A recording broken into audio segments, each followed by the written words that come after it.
হ্যাঁ, জোবাইর আমি দাঁড়িয়ে আছি বান্দরবানের ৮ নম্বর ওয়ার্ড হাফেজগোনা এলাকায়। আমরা দেখেছি সকাল থেকে বিভিন্ন অলিগুলো গুলোতে এক পাহাড় থেকে অন্য পাহাড়গুলোতে আসলে যে নেতাকর্মীরা রয়েছে তারা তাদের নির্বাচনী প্রচারণা পরিচালনা করছে। আমরা কথা বলেছি বান্দরবানের জাতীয়বাদী দল বিএনপির পক্ষ থেকে যে প্রচারণা করছে সার্সিংপুর জেডির সাথে। তিনি আমাদেরকে জানিয়েছে বান্দরবানের লামা উপজেলা এবং আলীকদম উপজেলায় তিনি এবং নাইক্ষ্যংছড়ি সহ ৩ উপজেলায় ৮ দিনের সফরে গিয়েছেন এবং তিনি সেই সীমান্তবর্তী এলাকাগুলোতে তার প্রচারণা চালাচ্ছে। অন্যদিকে আমি কথা বলেছিলাম এনসিপির এসএম সোজাউদ্দিনের সাথে। তিনি আমাদেরকে বলছে তিনি বিভিন্ন সুশীল সমাজের সাথে গতকালকে রাতেও তারা বৈঠক করেছে এবং আজকেও তাদের বিভিন্ন জায়গায় প্রচারণা রয়েছে। বিশেষ করে আজকে তিনি আলীকদম উপজেলার বিভিন্ন সীমান্তবর্তী এলাকায় তার প্রচারণা চালিয়ে যাচ্ছে বলে জানিয়েছে।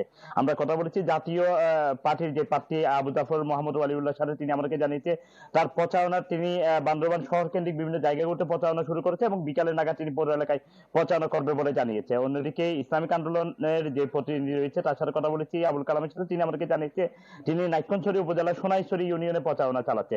তবে আমরা দেখেছি নির্বাচনের সময় যতই ঘনিয়ে যাচ্ছে ততই প্রার্থীদের প্রচার প্রচারণা, প্রার্থীর নেতাকর্মীর এর প্রচার করণায় বিভিন্ন এলাকাগুলোতে আসলে উৎসবের আমেজ তৈরি হয়েছে। নির্বাচনের যে দীর্ঘদিনের মানুষের প্রত্যাশা, সেই প্রত্যাশা পূরণের জন্য প্রার্থীরা যে তাদের বিভিন্ন প্রতিশ্রুতি দিচ্ছে এবং জয়ের ব্যাপারে বিভিন্ন প্রার্থীরা তাদের বিভিন্ন কথাগুলো আসলে জনগণের কাছে পৌঁছাচ্ছে।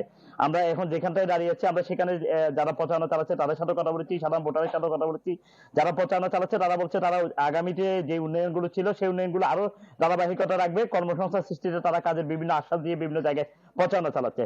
আমরা রিটার্নিং কর্মকর্তার সাথে কথা বলেছি। রিটার্নিং কর্মকর্তা আমাদেরকে জানিয়েছে বান্দরবানের ৭ উপজেলা ৩৪ ইউনিয়ন ২ পৌরসভায় ইতিমধ্যে ১৮৭ জন প্রিজাইডিং অফিসার, ৭৩২ জন সহকারী প্রিজাইডিং অফিসার এবং ১৫০৫ জন পুলিং অফিসারকে ইতিমধ্যে তারা প্রশিক্ষণ সমাপ্ত করেছে এবং পুলিশ, নির্বাচন অফিস এবং জেলা প্রশাসনের পক্ষ থেকে। ধন্যবাদ আপনাকে। দর্শক, বান্দরবানের নির্বাচনী প্রচারণার খবর জানাতে আমাদের সাথে যুক্ত হয়েছিলেন সহকর্মী ইয়াসিনুল হাকিম।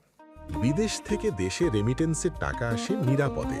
তাই আজই আপনার আপনজনকে বলে রাখুন রেমিটেন্সের টাকা যেন শুধু নগদেই পাঠায়।